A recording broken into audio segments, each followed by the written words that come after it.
नमस्कार विद्यार्थियों। पिछले लेक्चर में हमने देखा था कुंभा महाराणा कुंभा के विषय में हमने चर्चा की थी। मालवा और मेवाड़ संबंधों के विषय में चर्चा की थी। गुजरात और मेवाड़ संबंधों के विषय में भी हमने यहाँ पर चर्चा की थी। आज हम कुंभा की सांस्कृतिक उपलब्धियों के विषय में यहाँ पर चर्चा करेंगे। ये बहुत ही इंपॉर्टेंट टॉपिक है आपके लिए। यहाँ से कुछ क्वेश्चन यहाँ से बन सकते हैं आपके लिए। साहित्यिक कृतियाँ इसमें हैं, इसलिए थोड़ा सा आपके लिए हो सकता है थोड़ा सा कठिनाई भी इसमें आपको आ सकती है, लेकिन प्रयास करेंगे तो ये सभी आपके अच्छी तरह समझ में भी आएंगी, याद भी होंगी। तो यहाँ पर देखिए, महाराणा कुंभा जो है वो युद्ध में तो पारंगत था ही था। इसके साथ साथ युद्ध के अतिरिक्त कला प्रेमी और विद्या अनुरागी शासक भी रहा है कुंभा। इसीलिए उसे युद्ध में स्थिर बुद्धि कहा गया है। यहाँ कुंभा की कुछ जो उपलब्धियां हैं उनके विषय में हम यहाँ इस टॉपिक में चर्चा कर रहे हैं। तो युद्ध में स्थिर बुद्धि क्यों कहा गया है कुंभा को? क्योंकि वो युद्ध में प्रवीण होने के साथ साथ महान शासक, एक महान सेनापति होने के साथ साथ वह कला प्रेमी और विद्या अनुरागी शासक भी था, इसलिए उसको युद्ध में स्थिर बुद्धि कहा गया है। इसके अतिरिक्त कुंभा वेद, स्मृति शास्त्र, व्याकरण, इसके अतिरिक्त संगीत आदि में काफी पारंगत था। इन सभी का ज्ञाता था, तो उपनिषद आदि का ज्ञाता था। इसलिए भी यह मतलब जो कुंभा है वो साहित्यिक तौर पर भी एक महान शासक रहा है। कुंभा को अभिनव भट्टाचार्य भी कहा गया है। महान संगीतज्ञ होने के कारण उसे अभिनव भट्टाचार्य कहा गया है। इसके अतिरिक्त वीणा बजाने में भी वह प्रवीण था, इसलिए वीणा वादन प्रवीणेन भी उसे कहा जाता है।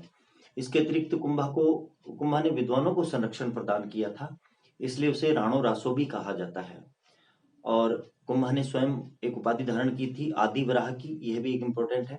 तो यहाँ पर आपको ये सभी चीजें ध्यान में रखनी होगी कि आदि वराह कुंभा की उपाधि थी। इसके अतिरिक्त उसे राणो रासो, अभिनव भट्टाचार्य, वीणा वादन प्रवीण या युद्ध में स्थिर बुद्धि आदि कहा जाता है। और क्यों कहा जाता है इस विषय में आपको ध्यान में रखना हो सकता है कि आपके 2 नंबर में या 1 नंबर में ऐसा क्वेश्चन आपके बन सकता है। नेक्स्ट हम बात कर रहे हैं कि कुंभा ने स्वयं, वो महान संगीतज्ञ था, उसने स्वयं संगीत पर बहुत सी पुस्तकों की रचना की है। संगीत राज, संगीत मीमांसा, संगीत क्रम दीपिका, सूड प्रबंध आदि उसकी कुछ प्रमुख पुस्तकें हैं। और इसके अतिरिक्त जो संगीत सार है वो 5 भागों में विभाजित है। उसके भी अलग 5 भाग दिए गए हैं अलग से, जैसे पाठ रत्न कोश, वाद्य रत्न कोश, रस रत्न कोश, नृत्य रत्न कोश आदि इसके कुछ भाग हैं। यद्यपि आपसे मेरे हिसाब से इतना डीपली प्रश्न नहीं पूछा जाएगा, तो आपको ये ध्यान में रखना है कि कुंभा को किन किन उपाधियों से विभूषित किया गया है। और साथ ही साथ आपको यह भी ध्यान में रखना है कि इसके द्वारा कुछ संगीत पर पुस्तकें लिखी गई थी। संगीत राज, संगीत मीमांसा, संगीत क्रम दीपिका और सूड प्रबंध, ये इसकी कुछ प्रमुख पुस्तकें थी। इसके अतिरिक्त कुंभा ने विद्वानों को संरक्षण दिया था, इसलिए उसके दरबार में एक महान विद्वान कान्ह व्यास भी निवास करता था, जिसने एकलिंग महात्म्य की रचना की है। एकलिंग महात्म्य के जो लेखक हैं वो कान्ह व्यास हैं, ये आपको ध्यान में रखना है। इसके अतिरिक्त उसका जो प्रसिद्ध वास्तुशास्त्री था, कुंभा का प्रसिद्ध वास्तुशास्त्री था मंडन। उसके द्वारा कुछ पुस्तकों की, वास्तुशास्त्र पर कुछ पुस्तकें लिखी गई है, जिनमें देखिए देव मूर्ति प्रकरण है, प्रसाद मंडन है, राजवल्लभ है, इसके अतिरिक्त रूप मंडन, वास्तु मंडन आदि इसकी कुछ प्रसिद्ध पुस्तकें हैं। यद्यपि पुस्तकों का नाम नहीं भी पूछा जाए आपसे, लेकिन वास्तुशास्त्र के विषय में पूछा जा सकता है कि कुंभा का वास्तुशास्त्री कौन था जो प्रसिद्ध था, तो मंडन उसका प्रसिद्ध वास्तुशास्त्री था। नेक्स्ट हम बात कर रहे हैं कि गोविंद, जो मंडन का पुत्र है गोविंद, उसने एक पुस्तक लिखी थी कलानिधि। यह कलानिधि शिखर रचना, जो मंदिर का शिखर होता है उस शिखर के ऊपर, उसकी रचना के ऊपर, यानी कि शिखर किस प्रकार से बनाया जाता है, शिखर रचना और शिखर के जो अंग उपांग होते हैं उनके ऊपर एक प्रकार से ये स्वतंत्र ग्रंथ माना जाता है। तो यहाँ पर ये इंपॉर्टेंट है, कलानिधि शिखर रचना और शिखर के अंग उपांगों के संबंध में एकमात्र स्वतंत्र ग्रंथ है ये। तो आपको ध्यान रखना है ये किसके द्वारा रचित है, कलानिधि गोविंद के द्वारा, जो मंडन का पुत्र था। इसके अतिरिक्त गोविंद ने एक अन्य पुस्तक और लिखी थी, सार समुच्चय। यह आयुर्वेद पर, यानी कि रोगों के उपचार और उनके निदान के विषय में इसमें दिया गया है, तो आयुर्वेद पर लिखी हुई पुस्तक है। नेक्स्ट हम बात करते हैं कि कुंभा की जो पुत्री थी रमाबाई, उसे वागीश्वरी कहा जाता था। वह भी संगीत प्रेमी थी और निपुण थी संगीत में, इसलिए उसको वागीश्वरी कहा जाता था, रमाबाई को, कुंभा की पुत्री को। कुंभा के समय कवि मेहा हुए जिन्होंने तीर्थमाला नाम से एक पुस्तक लिखी थी, जिसमें 120 तीर्थों के विषय में यहाँ पर उल्लेख मिलता है। तो यहाँ पे यह भी इम्पोर्टेंट है कि तीर्थमाला जो पुस्तक है वो कवि मेहा के द्वारा लिखी गई है और इसमें 120 तीर्थों का उल्लेख मिलता है।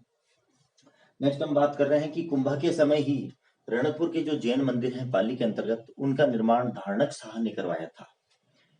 तो जैन मंदिर, रणकपुर के जो जैन मंदिर है वो राजस्थान के पाली जिले में पड़ते हैं और इनका निर्माण कुंभा के समय धारणक शाह ने करवाया था। मेवाड़ के हमें ऐसा पता चलता है, कविराज श्यामल दास की जो पुस्तक है वीर विनोद, उसके अनुसार ऐसा बताया गया है कि मेवाड़ के अंतर्गत जो 84 दुर्ग हैं, उन 84 दुर्गों में से 32 दुर्गों का निर्माण अकेले कुंभा ने करवाया था।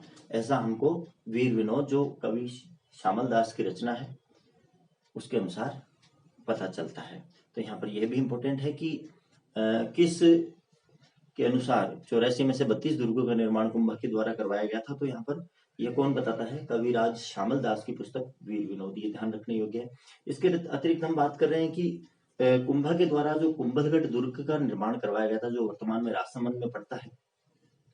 कुंभलगढ़ दुर्ग जो है उसका जो परकोटा है, चारों तरफ की जो दीवार है, एक तरह से बाउंड्री वॉल हम कह सकते हैं, तो ये जो परकोटा है ये 36 किलोमीटर लंबाई में है और ऐसा माना जाता है कि चीन की दीवार के पश्चात यह विश्व की दूसरी सबसे लंबी दीवार मानी जाती है। तो यहाँ भी यह भी इम्पोर्टेंट है कि कुंभलगढ़ जो दुर्ग है उसका परकोटा 36 किलोमीटर का है और चीन की दीवार के पश्चात विश्व की दूसरी सबसे लंबी दीवार मानी जाती है। कुंभा जो है उसको जीवन के अंतिम दिनों में एक उन्माद नामक रोग हो गया था। उन्माद मस्तिष्क से संबंधित बीमारी है जिसके अंतर्गत व्यक्ति विचारों में खोया रहता है। तो यहाँ पर ये उन्माद नामक रोग हो गया था। एक दिन कुंभलगढ़ दुर्ग में वह बैठा था और 1468 ईस्वी में उसके पुत्र उदा ने कुंभा की हत्या कर दी राजगद्दी प्राप्त करने के लिए। तो यहाँ पर उदा को पितृहंता कहा जाता है। तो यहाँ आपके बात समझ में आएगी कि यहाँ पर जो कुंभा की कुछ उपलब्धियां थी वो हमारे लिए बहुत ही महत्वपूर्ण है। यहाँ से कोई प्रश्न आपके लिए उठ सकता है। साहित्यिक कृतियां हैं, इसलिए यहाँ पर कुछ साहित्यिक कृतियां और उनके लेखकों के नाम आपको ध्यान में रखने हैं, विशेष तौर पर कुंभा के विषय में कि उसने कुछ संगीत पर पुस्तकें लिखी थी, संगीत राज, संगीत मीमांसा, संगीत क्रम दीपिका और सूड़ प्रबंध, ये पुस्तकें आपको ध्यान में रखनी है। इसके अतिरिक्त जो कुंभा की कुछ उपाधियां वगैरह हैं कि उन्हें क्यों कहा जाता है, ये सब भी आपको ध्यान में रखना होगा। यहाँ से आपके 1 या 2 नंबर का क्वेश्चन बन सकता है। और जहाँ तक है काफी इंपॉर्टेंट टॉपिक है, तो इसको बार बार आप थोड़ा पढ़ लें। नेक्स्ट हम टॉपिक में बात करेंगे हमारा जो भी आगे का हमारे नवीन पाठ्यक्रम के अनुसार जो भी टॉपिक होगा उसके विषय में। धन्यवाद।